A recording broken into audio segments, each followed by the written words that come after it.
जय श्री कृष्ण। ओम नमो भगवते वासुदेवाय। अध्याय 8 भगवत प्राप्ति।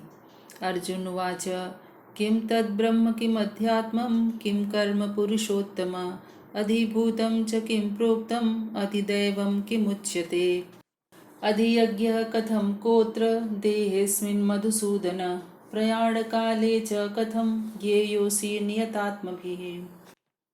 अर्जुन ने कहा, हे भगवान, हे पुरुषोत्तम, ब्रह्म क्या है, आत्मा क्या है, सकाम कर्म क्या है, यह भौतिक जगत क्या है तथा देवता क्या हैं, कृपा करके यह सब मुझे बताइए। हे मधुसूदन, यज्ञ का स्वामी कौन है और वह इस शरीर में कैसे रहता है और मृत्यु के समय भक्ति में लगे रहने वाले आपको कैसे जान पाते हैं।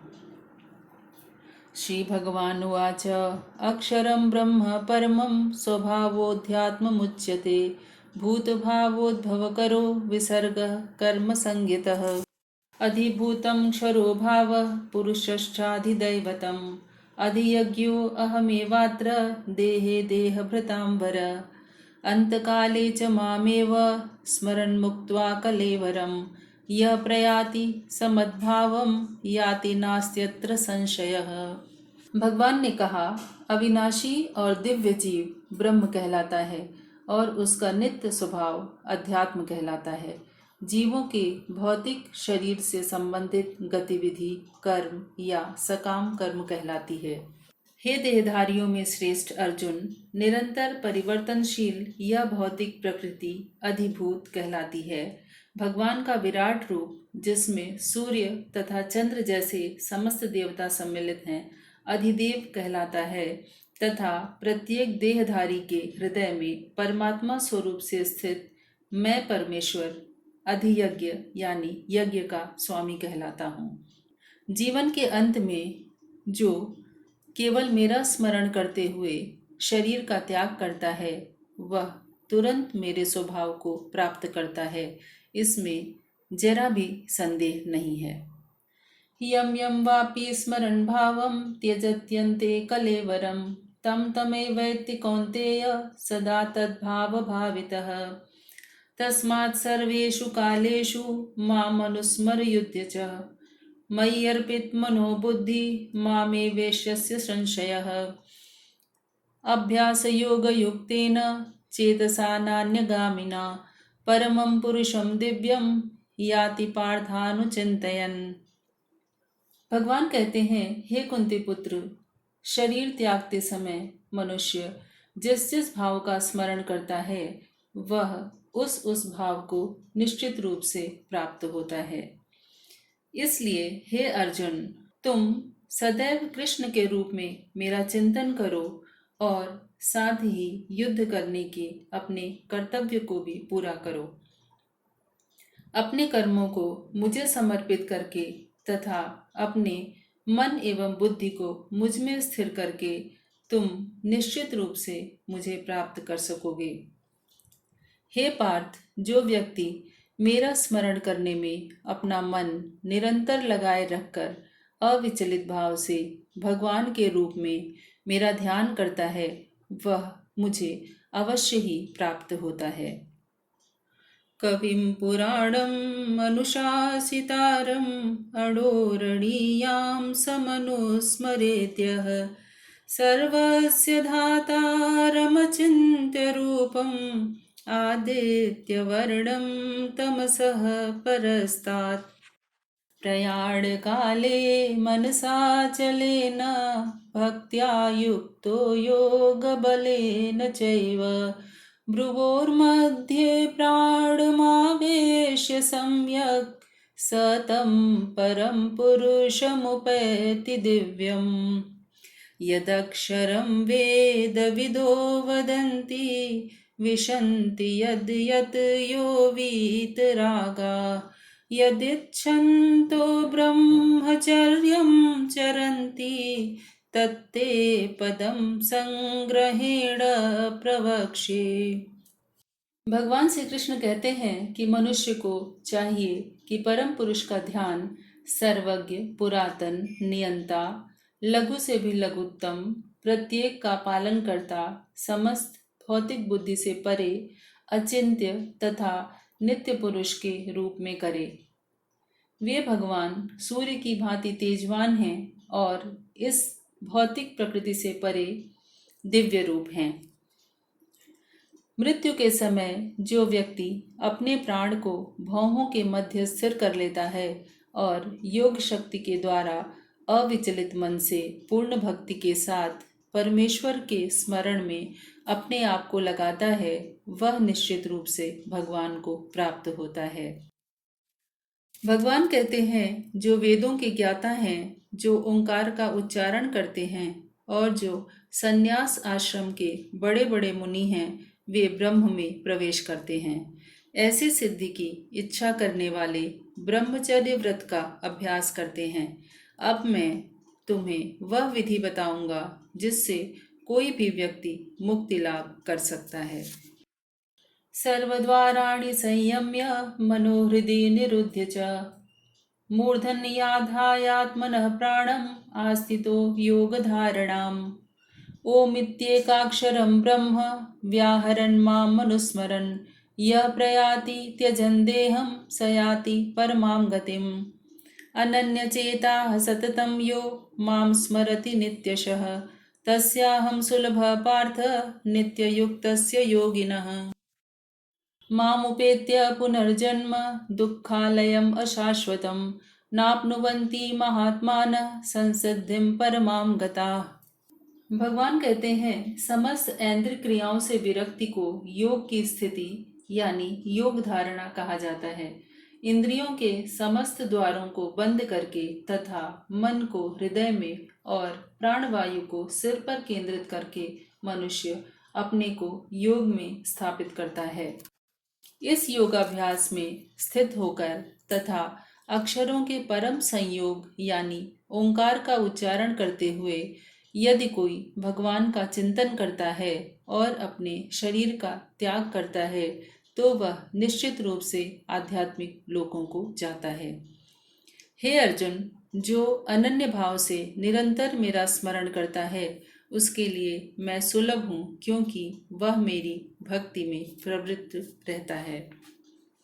मुझे प्राप्त करके महापुरुष जो भक्ति योगी हैं कभी भी दुखों से पूर्ण इस अनित्य जगत में नहीं लौटते, क्योंकि उन्हें परम सिद्धि प्राप्त हो चुकी होती है।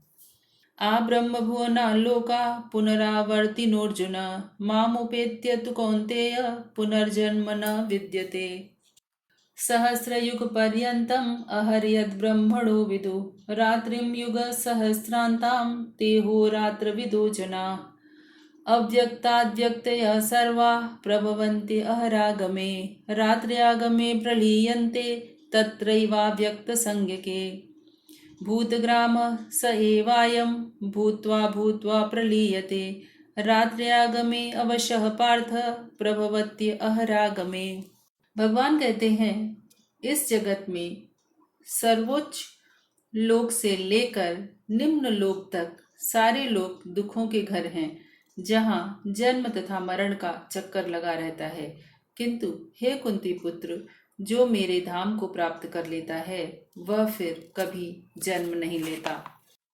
मानवीय गणना के अनुसार 1000 युग मिलकर ब्रह्मा का एक दिन बनता है और इतनी ही बड़ी ब्रह्मा की रात्रि भी होती है। जब जब ब्रह्मा का दिन आता है तो सारे जीव प्रकट होते हैं और ब्रह्मा की रात्रि आते ही वे सभी जीव असहाय होकर विलीन हो जाते हैं। परस्तस्मात् तु भावो अन्यो अव्यक्तो व्यक्तात् सनातनः यः स सर्वेषु भूतेषु नश्यत्सु न विनश्यति। अव्यक्तो अक्षर इत्युक्तस्तमाहो परमां गतिं यं प्राप्य न निवर्तन्ते तद्धाम परमं मम। पुरुषः स परः पार्थ भक्त्या लभ्यस्त्वनन्यया यस्यान्तस्थानि भूतानि येन सर्वमिदं ततम्। यत्र काले त्वनावृत्तिम् आवृत्तिं चैव योगिनः प्रयाता यान्ति तं कालं वक्ष्यामि भरतर्षभ। इसके अतिरिक्त एक अन्य अव्यक्त प्रकृति भी है जो शाश्वत है और इस व्यक्त तथा अव्यक्त पदार्थ से परे है। यह परा और कभी नाश न होने वाली है। जब इस संसार का सब कुछ लय हो जाता है तब भी उसका नाश नहीं होता। जिसे वेदांती अप्रकट तथा अविनाशी बताते हैं, जो परम गंतव्य है, जिसे प्राप्त कर लेने पर कोई वापस नहीं आता, वही मेरा परम धाम है। भगवान जो सबसे महान हैं, अनन्य भक्ति द्वारा ही प्राप्त किए जा सकते हैं। यद्यपि वे अपने धाम में विराजमान रहते हैं, तो भी वे सर्वव्यापी हैं और उनमें सब कुछ स्थित रहता है। हे भरत श्रेष्ठ, अब मैं तुम्हें उन विभिन्न कालों के बारे में बताऊंगा जिनमें इस संसार से प्रयाण करने के बाद योगी पुनः आता है अथवा नहीं आता।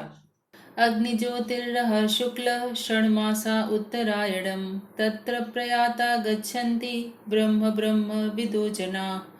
धूमो रात्रिस्तथा कृष्णः षण्मासा दक्षिणायनम तत्र चान्द्रमसं ज्योति योगी प्राप्य निवर्तते। धूमो रात्रिस्तथा कृष्णः षण्मासा दक्षिणायनम तत्र चान्द्रमसं ज्योतिः योगी प्राप्य निवर्तते। शुक्लकृष्णे गतिह्येते जगतः शाश्वते मते एकया यात्यनावृत्तिम् अन्यया वर्तते पुनः। नैते श्रुति पार्थ जानन् योगी मुह्यति कश्चन तस्मात् सर्वेषु कालेषु योगयुक्तो भवार्जुन।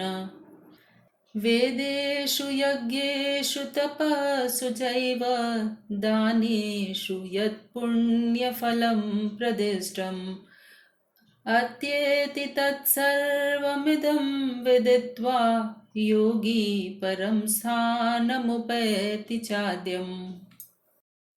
भगवान कहते हैं, जो परब्रह्म के ज्ञाता हैं, वे अग्निदेव के प्रभाव में, प्रकाश में, दिन के शुभ क्षण में, शुक्ल पक्ष में या जब सूर्य उत्तरायण में रहता है, उन 6 मासों में इस संसार से शरीर त्याग करने पर उस परब्रह्म को प्राप्त करते हैं।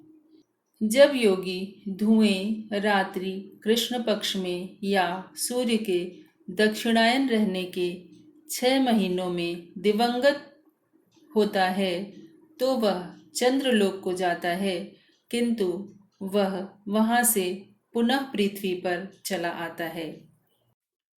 वैदिक मतानुसार इस संसार से प्रयाण करने के 2 मार्ग हैं, एक प्रकाश का तथा दूसरा अंधकार का। जब मनुष्य प्रकाश के मार्ग से जाता है तो वह वापस नहीं आता, किंतु अंधकार के मार्ग से जाने वाला पुनः लौटकर इस पृथ्वी लोक पर आ जाता है। हे अर्जुन, यद्यपि भक्तगण इन दोनों मार्गों को जानते हैं, किंतु वे मोहग्रस्त नहीं होते, अतः तुम भक्ति में सदैव स्थिर रहो। भगवान श्री कृष्ण कहते हैं, जो व्यक्ति भक्ति मार्ग स्वीकार करता है, वह वेदाध्ययन, तपस्या, दान इत्यादि सकाम कर्म करने से प्राप्त होने वाले फलों से वंचित नहीं होता। वह मात्र भक्ति संपन्न करके इन समस्त फलों की प्राप्ति करता है और अंत में परम नित्य धाम को प्राप्त होता है।